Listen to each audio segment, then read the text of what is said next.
Yesterday, the Trump campaign said it was hacked and suggested Iranian actors had stolen documents. Emails obtained from that hack were reportedly sent to Politico and the Washington Post, but both organizations declined to publish them. The claim came a day after Microsoft revealed that Iran and other foreign actors are interfering in the campaign. We go now to CBS News intelligence and national security reporter Olivia Gazis and CBS News cybersecurity expert and analyst Chris Krebs. He was also the head of CISA, the Cybersecurity and Infrastructure Security Agency, during the Trump administration. So, Olivia, does U.S. intelligence assess that this was indeed Iran? So far, the U.S. intelligence community hasn't said either way. They have deferred instead to the Justice Department, as has the White House. They haven't weighed in on this alleged hack. Microsoft, likewise, is declining to comment beyond the original report that it already issued this week, which didn't specify which campaign was at issue. Both of them, however, thus far have said things about Iranian activity that lends credence to some of what the campaign has said. The intelligence community, in its last update on election security in late July, indicated that Iran was moving beyond being a chaos agent to actively intervening in order to affect the outcome of the presidential race. And while intelligence officials didn't specify explicitly which campaign Iran was trying to denigrate, officials said that they were opposing the candidate that they believe would exacerbate tensions. So it looks right now like it's a reprisal of what happened in 2020 when U.S. intelligence concluded with high confidence that Iranian-linked actors had worked to undermine Mr. Trump's campaign at the direction of the supreme leader.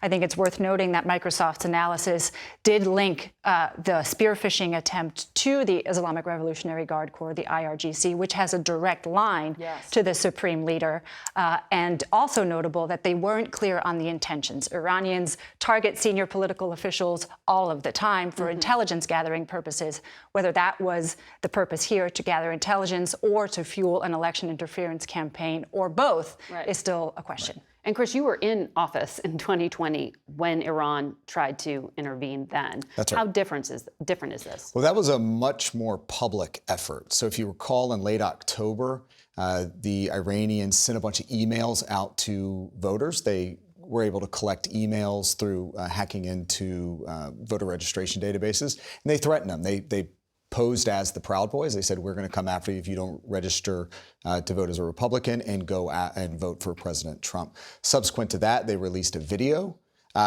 Immediately, the intelligence community was on top of it. There was a public press conference Wednesday evening with the Director of National Intelligence, the Director of the FBI. I was there alongside the Department of Justice.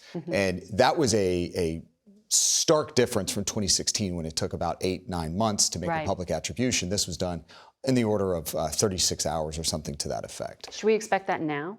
I think based on the intelligence community's rapid declassification in advance of the Russian attack on Ukraine, it seems to be that is the pattern for rapid declassification. So I would not be surprised to see something soon. We're going to take a break and come back and complete this conversation on the other side of it, so stay with us. We return now to our conversation on cybersecurity with Olivia Gazis and Chris Krebs. Chris, the Trump campaign is calling on reporters not to publish anything they might receive as a result of this alleged criminal behavior.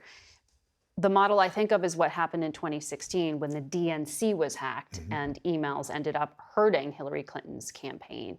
Is that what Iran is replicating now?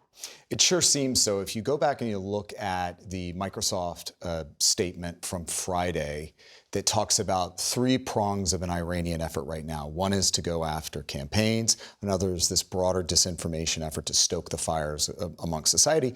And the third element is they went after a county election official. That is the exact replication of the 2016 Russian playbook that was outlined in the 2017 intelligence community assessment. So what I think we're seeing is the Russification of Iranian information operations.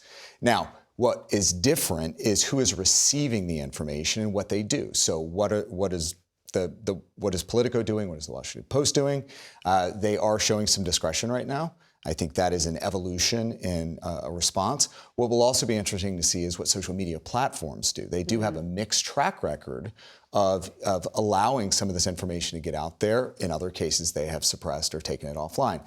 And that is yet to be seen what's going to happen. A hack and dump, and does this information show up somewhere? This is a critical point here. This is a hack and leak. This is malinformation. We've been told for over half a decade that hack and leak's not a real thing. Now that, in this case, the shoe's on the other foot, we are finding that, yes, in fact, hack and leak is a real thing. We should expect more of that. Keep in mind, it is August. We have a long way to go in this election. Iran specifically seems to have advanced their efforts, moved them to the left perhaps a little bit. I wouldn't be surprised to see Russia enter the fray soon. Microsoft talks about Russian disinformation efforts, a group that we track in the labs known as Doppelganger.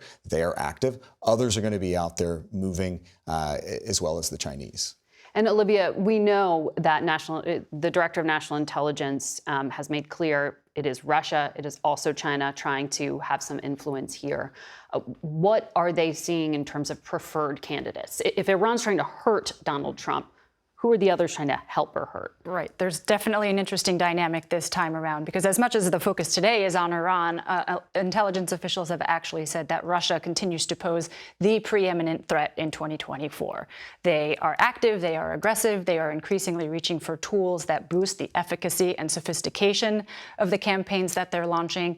And as with the case in Iran, intelligence officials aren't explicit about whose campaign they're intervening to undermine or boost, but said that their preferences haven't changed, which in 2016 and 2020, we know that at President Putin's direction, there was a broad campaign led by Russian actors in order to denigrate the Democratic candidates and support Mr. Trump. Yeah. What makes things interesting this year is Iran and Russia being at cross purposes, all while deepening their strategic partnership in Ukraine, right? Exchanging missile and technologies there. But again, they're probably both happy for the byproduct of as much disinformation and discord, sowing as much of that as they can over the course of the election season. And I know we're going to be talking about this, unfortunately, through the election, as you just said, Chris. And that is a key point. Chaos is the point. Right. Here. Chaos is the point. And we need to sort out fact from fiction. Thank you both for helping us do that.